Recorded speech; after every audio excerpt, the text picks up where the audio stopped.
of the Columbus ASHRAE Podcasts are their own and not necessarily affiliated with the Columbus ASHRAE chapter or the ASHRAE organization. All right, welcome everybody to the latest episode of the ASHRAE Columbus Podcast. I'm your host, Jay Meyer, and I'm going to go around the room and let these folks introduce themselves, starting with our special guest, Anjali. Go ahead and give us a little introduction. Hey, hello, my name is Anjali Gupta. I'm a mechanical engineer. I work at AECom. I've been in the industry for about 5 years now, and I have a bachelor's degree in mechanical engineering. Great. We all know this guy. Yep. Rafi, I've been in the industry for about 11 years, worked for KFI Engineers, also mechanical engineering, project managing. I met Anjali and all these wonderful people around me through ASHRAE Board of Governors. Great. Perfect. And we have another special guest. Jamie, introduce yourself. Jamie Dennis. I'm the president of the Columbus chapter this year. I work for a controls distributor and cover a wide variety of products and tasks, and have had the pleasure of kind of leading the charge this year with this group. And this has been a really fun ad to have, Jay. So I appreciate you putting the time and effort into this podcast. So super excited. Yeah, glad you're here. So let's get down to it. It's March, and March is traditionally when we celebrate the achievements of women, and ASHRAE is no exception. And Anjali, we have a lot of questions for you. You know, we were talking before the podcast started about the industry as a whole, and you know, we saw numbers of anywhere from 75% men to 86% men, depending on the industry category. So if you're, maybe some architects have a little bit more women, but so not to beat around the bush or anything, but you're a woman in this field. What's the first thing that comes to your mind when you hear that? I do think that's like a defining quality of me being in this field is like, there's not very many women. So that is kind of like a big identity factor for me. So I do lean into it a lot, but it's also really fun. Like, I think it's cool to meet like other women who happen to be in the industry. Like, I've learned a lot from them, but then it's also fun to like interact with men who really do not interact with women at work, and just like experiencing that for the first time too. So it's like, it's a mixed bag, but I'd say overall I have a good time.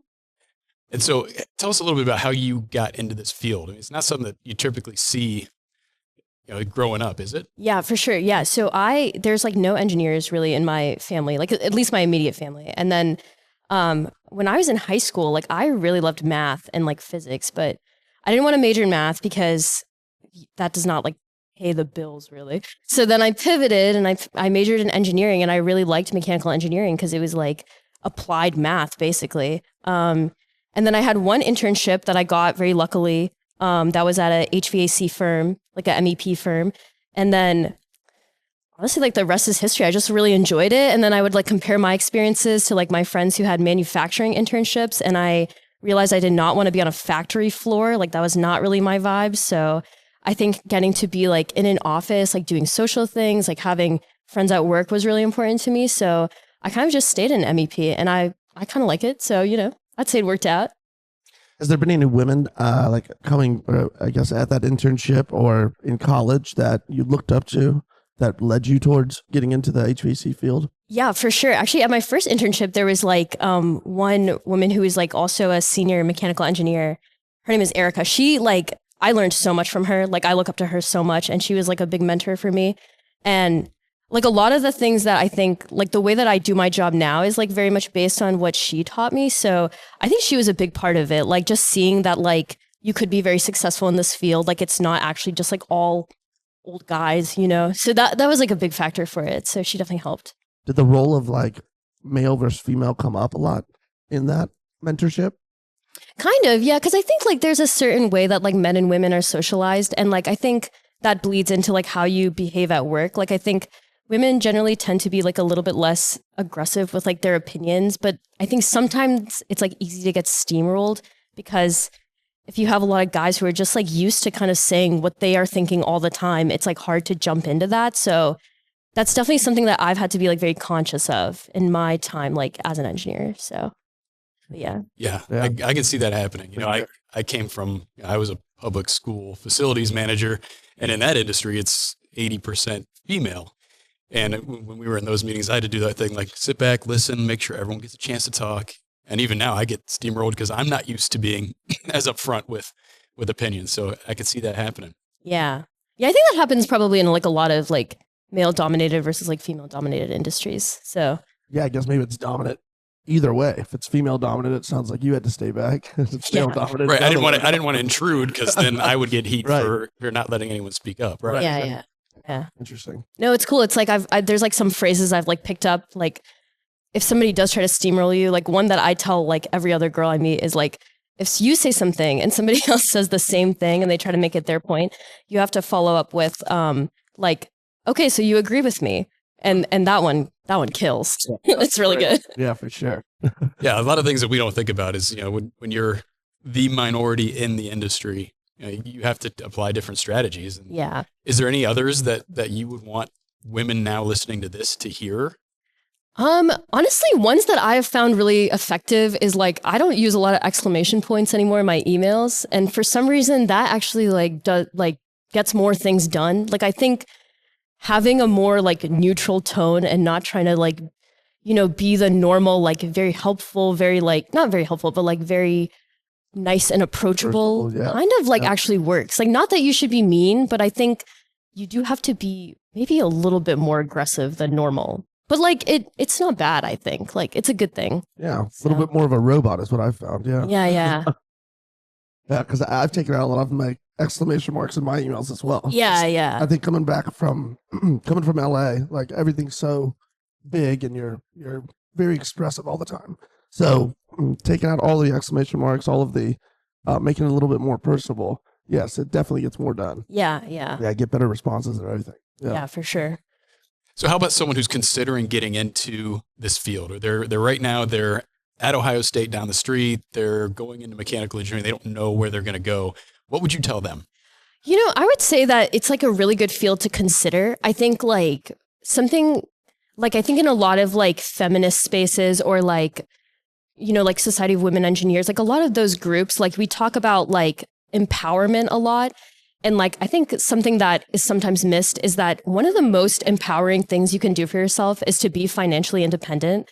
So like, if you can get a job that you're able to like support yourself and like fully not be dependent on somebody else, like that's like one of the best things you can do for yourself. And if you're already an engineering student, like this is like a great job to be in because, you're not going to be on a factory floor. Like you will be around other people who know how to like interact in general, like, and not be like weird about it. And like, it's, you're applying your degree. Like that's another thing that I think if I talk to my other friends who have engineering degrees and they've gone on to do jobs, like they don't really get to use what they've like learned at the job. And I think that's like a great part of this one. And I think, at least in my experience, a lot of girls who are in engineering, like they were there because they liked engineering. So I think that's a great perk of it. And I think you get a pretty good work-life balance. Like it depends where you go, but I think it's pretty easy to find a place that like lets you take vacation, lets you have like your weekends to yourself and all that kind of stuff. So it's a great hidden option, especially if you're like me and you didn't even know this was like really a field. Because if you would have told me when I was like 18 that I was going to be an HVAC engineer, I would have changed like that would not have been appealing to me at all. I'd be like, I'm going to go to med school. Like, I'm not doing this. But it's like a hidden gem of like a career because you get a lot of benefits with a lot of like work-life balance. And I think you're not getting like burnt out at the way that like other careers are. So that's nice. Right. I always think back to the one thing that Jim Arnold actually said one time. He said, you spend 90% of your whole life inside of a building. And, you can ruin somebody's day by they go to work, it's hot inside the building. They come home, they're in a bad mood, or it's cold all day in the building. Yeah. Right? I know it just sounds so trivial, but it really does affect people's mentality, the way that they're interacting with other humans. Mm-hmm. I mean, it's wild. Yeah. No, that's a good point. I think like that's like one thing that I do really like about it is like the work you're doing, it like you can kind of see it. Like it is very directly impacting somebody. Like I think that's harder to do in like a lot of tech jobs where like maybe you're working on some teeny tiny component of some giant thing that you'll like never really see the impact of. But like this, you can like see a building go up. Like it's kind of cool. So. You ever take it a step farther when it comes to women and temperature control? And I say that because coming from schools, I had 40 different women in 40 different classrooms that had 40 different states of temperature needs. Yeah. Do you consider that more because you know who the end user you're designing for? I actually do. That's so funny you asked that because I think the ASHRAE like standards of like how much heat like a body gives off at different levels is a male body. Like I think it is different for women. So I do not over design the cooling systems whenever I'm doing a project because it's like I've never been to an office building that was the right temperature. So I know thousands of teachers that are applauding you right now. thank you. I'm here for you guys. Yeah. How about some of the projects? Did you have something, Jamie? Yeah, I was going to touch on from a society and from a regional level. There's been a major push to get more engagement and involvement. And I feel like in Columbus, we've had a really great outreach. And, you joined the board, and we have 4 or 5 others that have joined the board as well, all female.